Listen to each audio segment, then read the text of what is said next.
3, 2, 1. Üdvözlünk a Power Projekt podcastjében.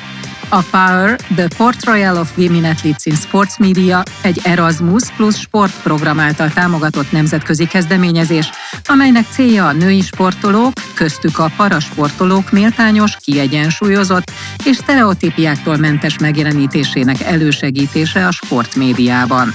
Mai adásunkban a női sport és a parasport médiabeli ábrázolásáról, a láthatóság fontosságáról és a példaképek szerepéről beszélgetünk. Egy olyan sportolóval, aki saját teljesítményén és tapasztalatain keresztül hitelesen képviseli mindezt. Vendégünk Ekler Luca, kétszeres paralimpiai bajnok, világbajnok és Európa-bajnok atléta, aki sporteredményei mellett nyíltan és hitelesen beszél arról is, hogyan hat a média a női és parasportolók megítélésére, önképére és lehetőségeire.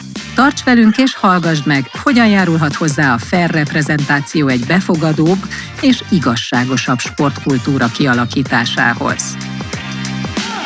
Luca, nagyon sok szeretettel köszöntelek itt a beszélgetésünkben. Éppen arra gondoltam, hogy elképesztő munkát teszel bele abba, hogy eredményes legyél a parasportolók között, de te nagyon sokat indulsz az épek versenyein is. Amikor így összekötöd ezt a két dolgot, akkor milyen tapasztalataid vannak a parasportolók szempontjából, illetve az épsportolók szempontjából?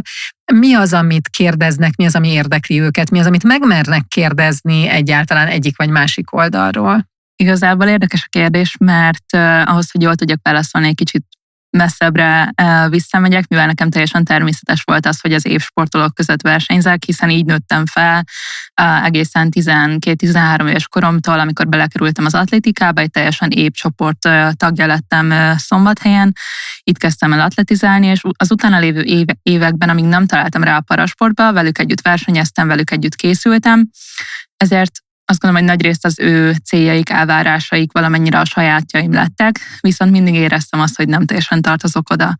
És 2017-ben, mikor becsatlakoztam így a parasportolókhoz, a paraatlétika világába, elkezdtem ott is versenyezni, akkor döbbentem rá arra, hogy mennyire hasonló a két világ, de mégis mekkora különbség van. Mik ezek a különbségek, a legjellemzőbbek? És a különbség alatt azt értem, főleg azt a légkört, ami mondjuk az élsportolók versenyein és a parasportolók versenyein megjelenik, mert az épsportolóknál sokkal fagyosabb légkörrel találkozom, míg a parasportban van egyfajta bajtársiasság, egyfajta olyan baráti légkör, ami végtelenül támogató, függetlenül attól, hogy éppen egymás ellen versenyzünk, mert nyilván, amikor ott vagyunk egy paralimpián, akkor mindenki nyerni szeretne, mindenki a legjobbát szeretné nyújtani, viszont nagyon jól tudjuk azt, hogy ahhoz, hogy valaki ott tudjon versenyezni a legnagyobb színpadon, ahhoz végtelenül sok munka és nagyon sok kudarc kellett, hogy ő eljusson odáig, hiszen fel kellett állnia sokszor egy balesetből, akár egy születéskori sérülésből ahhoz, hogy ő ott legyen, és szerintem ezt nagyon-nagyon tiszteljük a másikba, míg egy épp versenyen sokkal nagyobb a rivalizálás, és szerintem sokkal jobban el tudnak menni egymás mellett a sportolók, míg nálunk mondjuk, hogyha valaki, tegyük fel, nem tudja bekötni a cipőfűzőjét, akkor ott vagyunk egymásnak, és azokról a mondjuk azt, hogy fogyatékosságokról, vagy éppen speciális dolgokról, amik minket érintenek, egy paraatlétikai versenyen nagyon jól el tudunk beszélgetni egymás között a paraatlétákkal.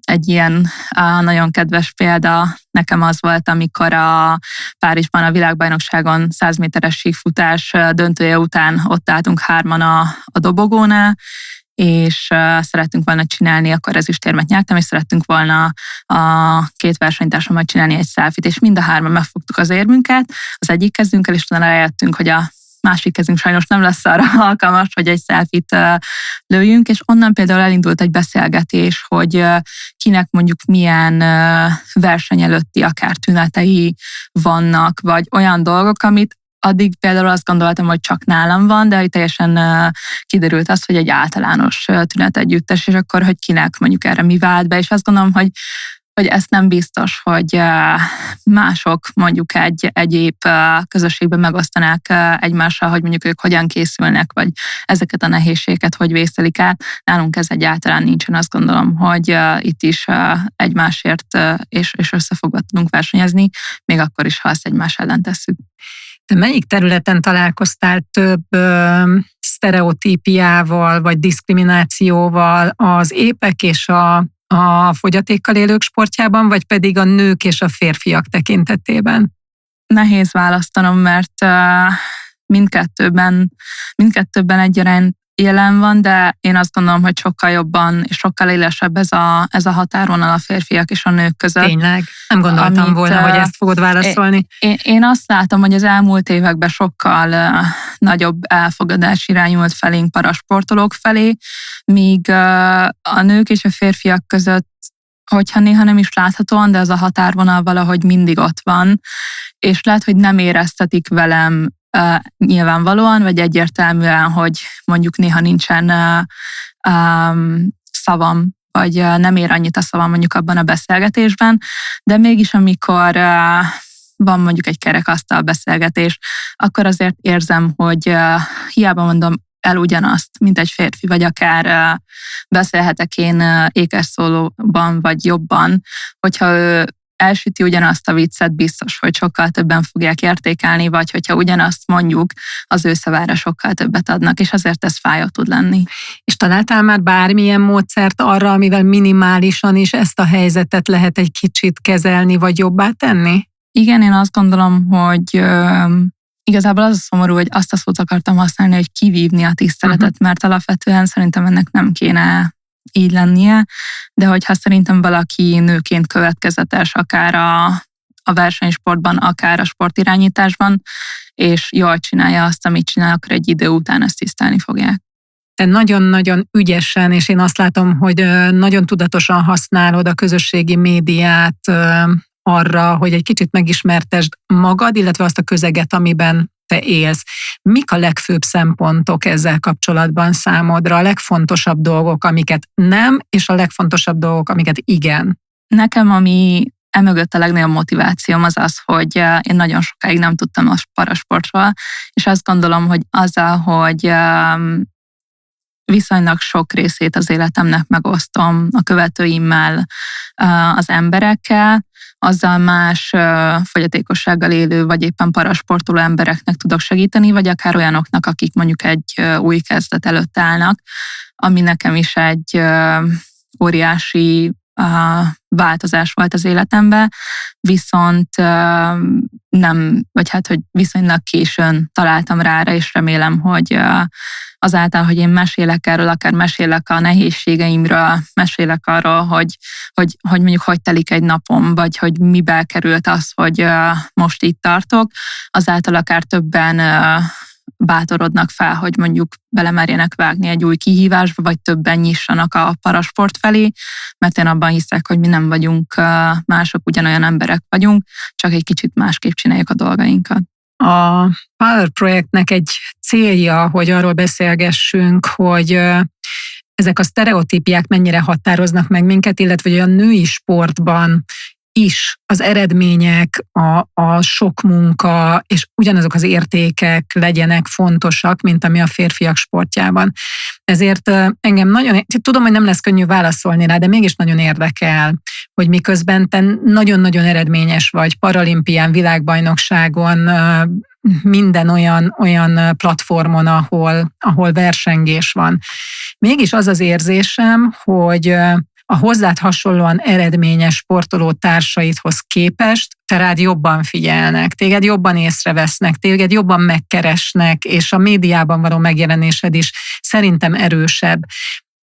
Van ebben olyan dolog, amit te tudatosan azért csinálsz, hogy meg tud mutatni ezeket a dolgokat, mert célod van vele? Tehát mi az, amit te másképp csinálsz, mint azok, akiknek nincsenek meg ezek a lehetőségei? Én azt gondolom, hogy kezdetben nekem ez sokkal kevésbé volt tudatos. Igazából én úgy indultam, hogy egy lehetőségként tekintettem minden felkérésre, és ezt úgy képzeld el, hogy tényleg minden felkérésre. Volt olyan nap, amikor 3 helyre mentem amellett, hogy edzettem, és még tanultam. És ezeket nagyon komolyan vettem. Én azt gondolom, hogy nagyon könnyen kapcsolódok emberekhez, és tényleg itt bármilyen emberről beszélek, van egy olyan személyiségem, amivel szerintem könnyű együtt dolgozni, könnyű nyitni felé, és ezáltal nagyon jól össze tudom kötni az embereket, ami sokszor nagyon jól jött, és például így olyan projekteket, olyan problémákat tudtam megoldani. Talán mondhatom ezt, ami azt gondolom, hogy rajtam sokkal jobban átívelő volt, de mégis én voltam az a kis fogaskerék, aki mondjuk mozgásba tudott hozni egy-egy ilyen dolgot, és ezekre például nagyon, nagyon büszke vagyok, és látom a lehetőséget ezáltal, hogy tudjak változtatni, hogy tudjuk hallatni a hangunkat, és hogy tényleg meg tudjam azt mutatni, hogy ezek nem lehetetlen dolgok, és sokszor csak egy új perspektíva kell ahhoz, hogy másképp lássák az emberek, vagy éppen egy kicsit abból a berögzött gondolkodásmódból el tudjuk őket indítani egy olyan felé, ami egy sokkal befogadóbb és elfogadóbb világot tud teremteni.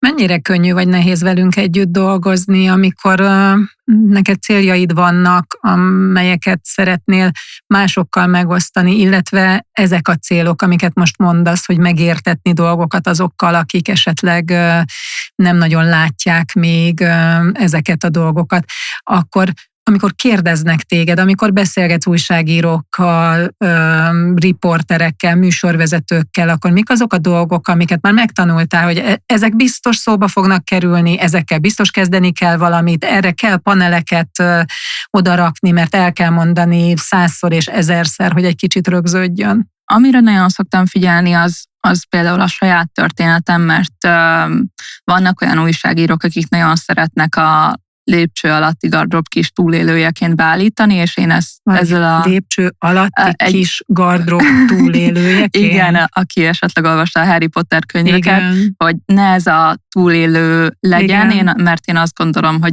inkább tekintsenek mondjuk rám úgy, mint egy harcosként, mert lehet, hogy túléltem valamit, viszont az, hogy én abból felálltam, az szerintem egy jellemvonás, és az... Szóval nem szeretném azt, hogy a fogyatékosságom írjon le engem. Nyilván ez a részem, de ő és én nem 2 külön dologban vagyunk, hanem egy egész, és én így lettem, és így vagyok Ekler Luca. Álljunk meg itt egy pillanatra, hogy lehet ezt úgy kommunikálni, hogy egyrésztről a kíváncsiságot, mert nyilván ez egy olyan téma, amire kíváncsiak azok, akik olvasnak, akik meg akarnak ismerni, hogy honnan indultál, min mentél keresztül, és hogy ne jöjjön az a másik rész, hogy szegény Luca, mi mindenem ment keresztül. Hol van a középút a 2 között? Igazából én azt gondolom, hogy az ő gondolataikat nyilván nem fogom tudni befolyásolni, szóval azt fognak gondolni, amit szeretnének. Viszont az, hogy ez a történet egy egységes legyen, hogy ne legyenek új változatai, az volt szerintem a legnehezebb dolog, hogy mondjuk egy-egy írás után tényleg beleállni abba, hogy ezt mondjuk ne közöljétek le, vagy ezt akkor ilyen változatban, ezeket a módosításokat szeretném kérni, és nekem ez például kezdetben, amikor 18-19 évesen adtam az interjúimat, ez még nem volt annyira tudatos, ezért keringenek olyan változatok az interneten, amiben van hozzátoldás, és nyilván ezeket utólag már nagyon nehéz moderálni, viszont én mindig bátorítom akár az újságírókat, akár hogyha megyek valahova előadni, vagy a gyerekeket, szerintem ők a legjobb és a leghálásabb közönség, hogy merjenek bátran kérdezni, mert rossz kérdés nincs, és én tényleg azért vagyok itt, hogy válaszoljak, bármilyen kérdés is felmerül bennük, és én is mindig tanulok ezekből a kérdésekből, hogy mi az, amire kíváncsiak. Sokszor meg is lepődök, hogy merre megy el éppen a beszélgetés, vagy akár az előadásnak a témája, mert hogy mindig meg tudnak lepni az emberek, hogy mik azok a dolgok, amik őket érdeklik. Milyen ambícióid vannak a jövőre nézve? Ugye tudjuk, hogy nagyon eredményes vagy, tudjuk, hogy tanultál, hogy felkészült vagy, tudjuk, hogy megküzdesz ezzel a férfi-nő a sportban kérdéssel. Mi az az irány, amiben szeretnél elmenni, hogy ezeket a dolgokat tovább tud vinni, és ezeket tovább tud segíteni a nőket a sportban, a fogyatékossággal élőket azon a területen, illetve azzal a tudással, amivel fel vagy vértezve már az egyetem révén tovább lépni valahová. Így a következő években is, amíg még versenyzek, addig szeretnék minél többet tanulni, szeretném még jobban tovább képezni magamat. Milyen területen? Főleg itt a parasportban gondolom. Szeretnék még jobban beszélni angolul, ez az egyik célom, valamint nagyon örülnék, hogyha lenne lehetőségem paraatléta műhelyeket meglátogatni különböző országokba, és bízok abban, hogy a tudásomat, amit így az évek alatt magamra szedtem, azt majd a jövő paraatlétáinak, parasportolóinak bármilyen formában át tudom majd adni. A nemzetközi tapasztalataid milyenek? Milyenek Európában, milyenek a kontinensen kívül, és ehhez képest milyenek itthon? Azt gondolom, hogy nagyon jó példák vannak, akár hogyha Európát nézzük, egy lengyel, vagy akár holland főleg én paraatlétikába látok bele, de azt gondolom, hogy ők nagyon erősek, de hogyha egy kicsit messzebbre megyek, akkor akár az amerikaiak, ausztrálok, ahol vannak olyan, de akár a fejlődő országoknál is egyre jobban vannak olyan sémák, amiket érdemes lehet itthonra is behozni. Ugye az egyik legnagyobb problémánk az utánpótlás bázisnak a kiépítése és megszervezése, és azt gondolom, hogy erre külföldön, nyilván itthon is vannak nagyon jó példák, szerintem ezért nagyon sokat tesz a szövetség, de ahogy egyik országban itthon sincsen könnyű dolgunk, és amihez én még bízok benne, hogy jelentősen hozzá tudok majd járulni, az a szakemberképzés, mert ugye a Testnevelési Egyetemen egyedülállóan képezünk olyan edzőket, akik tudnak parasportolókkal, vagy akár fogyatékossággal élőkkel foglalkozni. Ez szerintem egy óriási rés, amit egyre jobban érezni fogunk, és én bízok abban, hogy akár egy épekkel foglalkozó, emberekkel foglalkozó edző is mondjuk nyitni fog a felé, hogy elvégezzen egy olyan tanfolyamat, hogy tudja fogadni a megváltozott képességű vagy speciális igényű embereket. Azt mondtad az elején, hogy sokkal többet fejlődtünk azon a téren, ami a fogyatékossággal élő sportolókat vagy embereket elfogadja a társadalomban. Szerinted azokkal a módszerekkel lehet-e a férfi és női sportolók közötti, mondjuk a médiában megjelenésnek a túlreprezentáltságát a férfiak irányában valamivel segíteni, vagy valamivel jobbá tenni? Tehát lehet-e az egyik területen már kidolgozott módszereket a másik területen is felhasználni? Szerintem abszolút, főleg, hogy az elmúlt évek szerintem robbanásszerű elérése, ami a parasportot illeti, az főleg a médiának volt köszönhető, hogy egyre jobban láthatóak vagyunk, hogy egyre több közvetítés van, hogy egyre több parasportoló történetek kerül bemutatásra, és én azt gondolom, hogy ez talán itt a férfi-női megkülönböztetésnél is működhet ilyen formán. Nyilván ez egy nehéz és összetett kérdés, de én bízok abban, hogy ebben is lesz változás. Egy utolsó kérdés, példaképnek lenni óriási felelősség, a másik oldalon viszont egy fantasztikus, csodálatos dolog. Mondanál nekem egy olyan példát erre, amikor olyan helyen voltál, fiataloknál, gyerekeknél, akár nőknél, bárhol, ami olyan szívmelengető volt, hogy tudtad, hogy azért, mert te vagy, és az vagy, aki vagy, azért a másik valami jót kapott? Lehet, hogy nem teljesen ideillő a példa, de nekem az egyik, ami a szívemhez így legközelebb áll. Budán voltam az egyik iskolában ilyen motivációs előadást tartani az alsó tagozatosoknak, és vittem nekik mindenfélét, érmeket, szöges cipőt, zászlót, egy teljes prezentációt, játszottunk velük különböző érzékenyítő játékokat, és a végén akkor mondtam nekik, hogy na, akkor most az lesz az utolsó feladatuk, de természetesen viccnek szántam, hogy azt kap egy csokit, aki ki tudja nyújtani a bal kezemen az ujjaimat.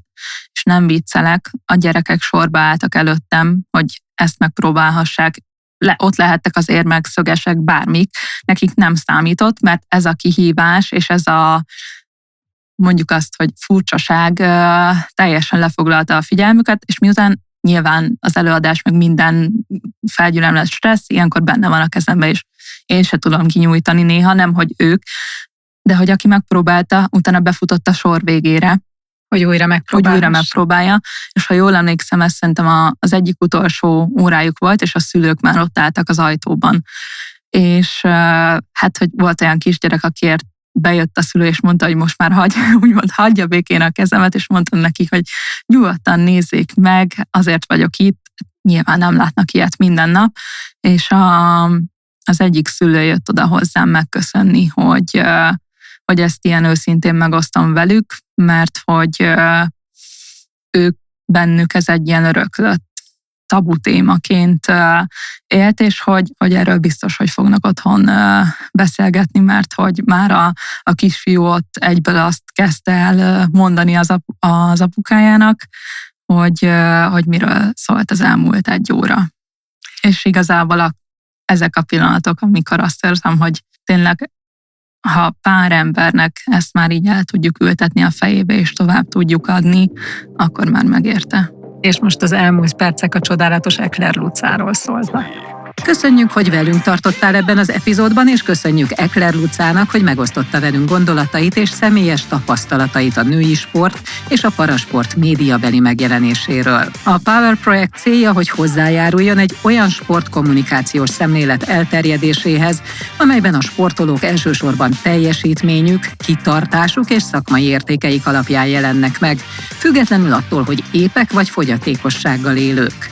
Ha szeretnél többet megtudni a projektről, a kutatásokról és a kapcsolódó ajánlásokról, látogass el a projekt-power.eu oldalra.